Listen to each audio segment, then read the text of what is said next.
Bonjour à tous et bienvenue à cette OpenBIM Tour 2020 au nom de CRB, le Centre suisse d'études pour la rationalisation de la construction. J'ai le grand plaisir de vous présenter aujourd'hui comment vous pourrez préparer les appels d'offres à partir d'une maquette numérique. Mon nom est Kai Halbach, je suis ingénieure civile et la directrice des succursales suisses romandes et suisses italiennes. Le but aujourd'hui est de vous présenter l'entreprise avec les produits et les applications web, l'appel d'offres orienté partie d'ouvrage, le catalogue des articles normalisés d'aujourd'hui et demain, la détermination modélisée des coûts et des quantités, ça veut dire les développements dans notre ECCC Génie civil, les nouveautés de la norme suisse 506-511, ça veut dire la révision de la norme ECCC BAT qu'elle sera publiée en 2020. CRB a été fondée il y a 61 ans par la SIA, la Société suisse des ingénieurs et des architectes, par la SSE, la Société suisse des entrepreneurs, et la FSA, la Fédération des architectes suisses. Les standards de CRB permettent d'atteindre ces objectifs. Ils garantissent une organisation efficace, constituent une sécurité dans les descriptifs des prestations et offrent la transparence dans le management de coûts. Vous pouvez voir sur ce slide un aperçu de nos produits liés aux différentes phases de projet de construction. Le bâtiment, ça veut dire votre projet au centre. Comme maître d'ouvrage, vous aimeriez bien savoir les coûts de projet. Nos produits, le CFC, les CCBAT et Génie civil, et les applications ECC Gate et Assistant vous aideront pour gérer les coûts dans toutes les phases de vos projets, dans la phase d'exploitation et finalement aussi dans la phase de la démolition de votre objet.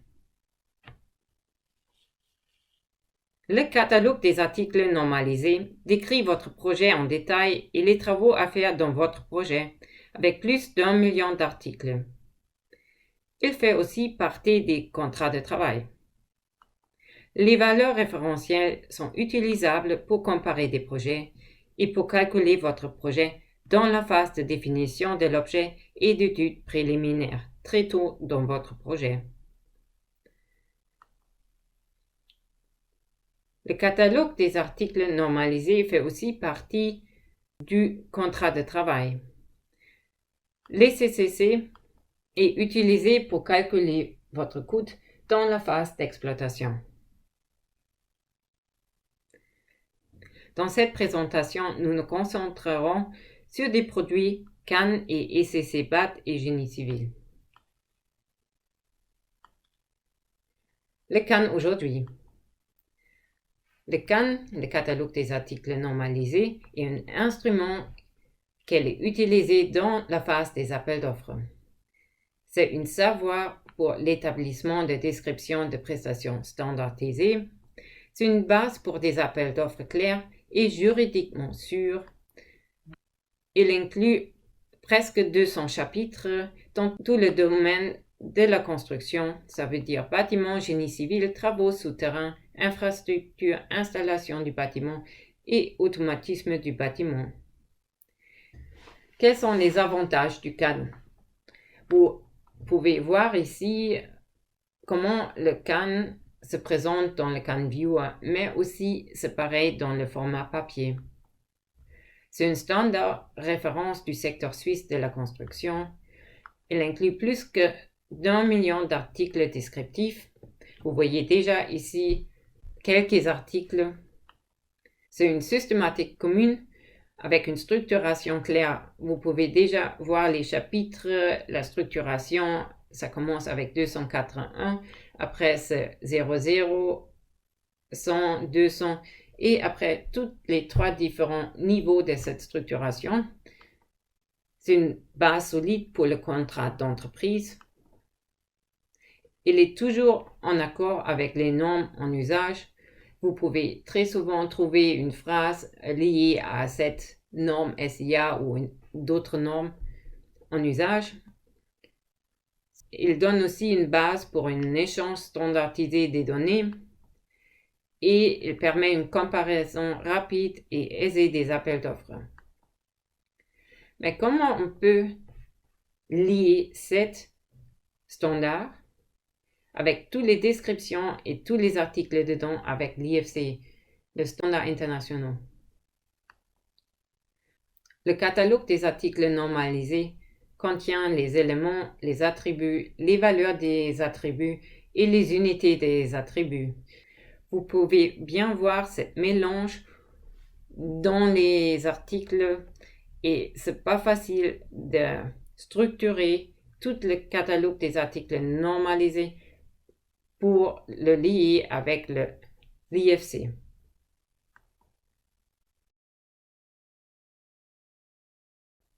Vous pouvez voir ici un exemple concret dans un logiciel CAO. On peut imaginer qu'on reçut une demande au début. Après, vous pouvez bien voir ici la classification balcon de l'ECCC, du CAN et l'IFC. Vous avez des informations supplémentaires, les attributs. Après, on va vous présenter aussi le statut, combien des attributs sont déjà remplis dans votre modèle. Vous pouvez avoir différentes actions pour traiter des informations et des affectations. Vous pouvez ajouter des images. Vous avez une vue d'ensemble de groupes de parties d'ouvrage. Ça veut dire combien la quantité que vous avez à quel groupe. Et on peut imaginer des fonctions supplémentaires comme la liaison avec le PRD, le werk matériel et autres. Pour élaborer votre descriptif, vous pouvez le transférer à l'administration de la construction. Ça se présente dans ce modèle ici. Vous avez notre exemple concret avec toutes les informations, les attributs du projet. Vous voyez aussi à droite la descriptif et après ça sera transféré et mis à jour dans le modèle plus à l'annexe pour l'établissement de contrats d'entreprise. Alors les avantages. Les informations sont reprises toutes aux longueurs des étapes de la construction. Les prestations sont décrites avec la granularité correcte et sans ambiguïté. Les contrats de travail sont juridiquement plus sûrs. Les appels d'offres sont objectifs, valables et fiables. Les projets facturés peuvent être plus facilement transférés à la planification des coûts. Un standard clair permet une bonne collaboration. Et les descriptions sont établies plus efficacement grâce aux maquettes numériques. Ne pas changer de média permet une implication précoce de tous les intervenants. Vous trouvez sur cette slide la norme 506-511, l'ECC bâtiment, et la norme 506-512, ECC génie civil et infrastructure. Les normes donnent une précision spécifique à travers 3 niveaux normalisés: groupe principal, groupe élément et élément.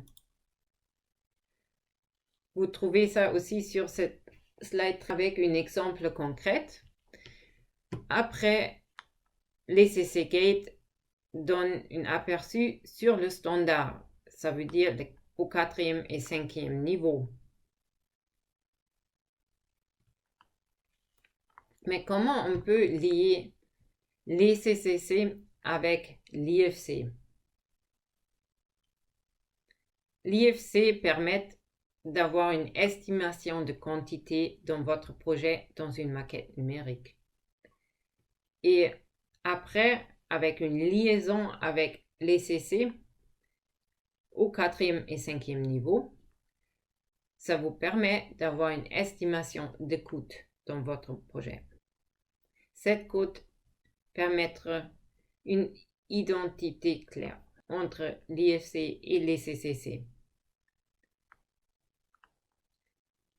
Sur cette slide, vous pouvez très bien voir comment la liaison est faite entre l'ICC et IFC par un jeu de règles. Cet jeu de règles a été publié par CAB déjà en 2018 et nous avons maintenant cette version bêta que vous pouvez trouver sur notre site internet. Vous pouvez très bien voir ici sur cette slide comment l'IFC est lié avec les CCC avec un élément clair.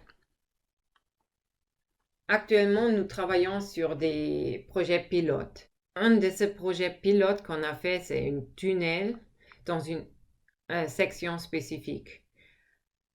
Dans ce cas, l'IFC n'est pas disponible et nous, on a trouvé une solution temporaire. On a créé notre standard avec le jeu de règles CRB et on espère que l'IFC prend plus tard notre standard pour faire la liaison claire. Un deuxième exemple, c'est ce projet pilote de DFP Netz AG sous une ligne de contact R4. Ici, nous avons élargi le jeu de règles IFC avec l'ECC Gate BIM.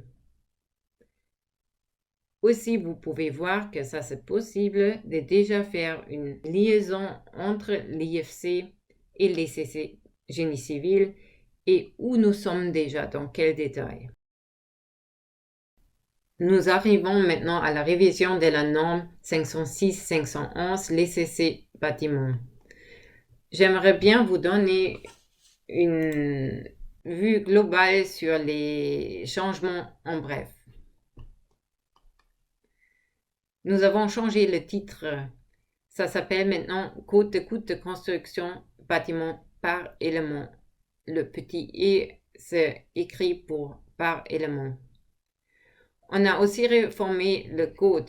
Avant, entre les C et 4, le premier et deuxième niveau, il y avait un espace. Cet espace est rempli par une 0. Pour ajouter plus des éléments, nous avons ajouté une 0 avant le 2. Ça veut dire au troisième niveau, nous avons aussi maintenant ajouté une 0. Nous avons aussi intégré un système référentiel B. Ça, c'est le même système qu'il existe déjà dans l'ECC Génie Civil. Nous avons une surface de plancher, ça veut dire en mètres carrés, et le volume du bâtiment sont ajoutés. Nous avons des abréviations des grandeurs référentielles qu'ils ont liées maintenant aux abréviations en anglais et plus à celles-ci en allemand ou en français. Nous avons aussi amélioré des fins de modélisation. Par exemple, pour un balcon, nous avons vraiment distingué entre garde-corps et parapet. Nous avons amélioré et donné une structuration claire dans le chapitre installation du bâtiment. Cet chapitre est harmonisé avec la norme 411 et le standard IFC. Quelles sont nos prochaines étapes? On va bien sûr adapter l'ECC Gate à tous les changements qu'on a fait aussi dans l'ECC bâtiment. On va aussi proposer un service de données qui comprenne une classification IFC pour une intégration facile dans les logiciels usuels, les logiciels CAO. Les CCBAT et les compléments seront disponibles sous forme papier, mais maintenant aussi sous la forme numérique. On va aussi proposer une liste de modifications et tout est disponible à partir de septembre 2020. Quelles sont les perspectives de la version numérique? On va donner des informations supplémentaires avec les indications IFC et le mode de maître. On va faire une recours à la plateforme de valeurs référentielles Werkmaterial Online. 7 services web avec le jeu de règles ECC BAT et ECC Génie Civil, les valeurs référentielles, un guide d'introduction à l'ECC BAT, l'ECC Gate, et tout sous un format XML ou JSON est disponible en 2021. Nous sommes arrivés à la fin de ma présentation et je remercie beaucoup les 3 chefs de projet Stefan Reiser pour le CAN BIM, Marcel Cour pour l'ECC Génie Civil et ses exemples concrets et Robert Kuhn pour la révision de l'ECC Bâtiment.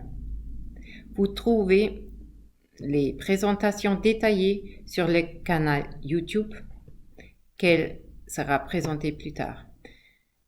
Je vous remercie aussi pour votre attention et reste à votre disposition pour des questions supplémentaires après la deuxième vidéo.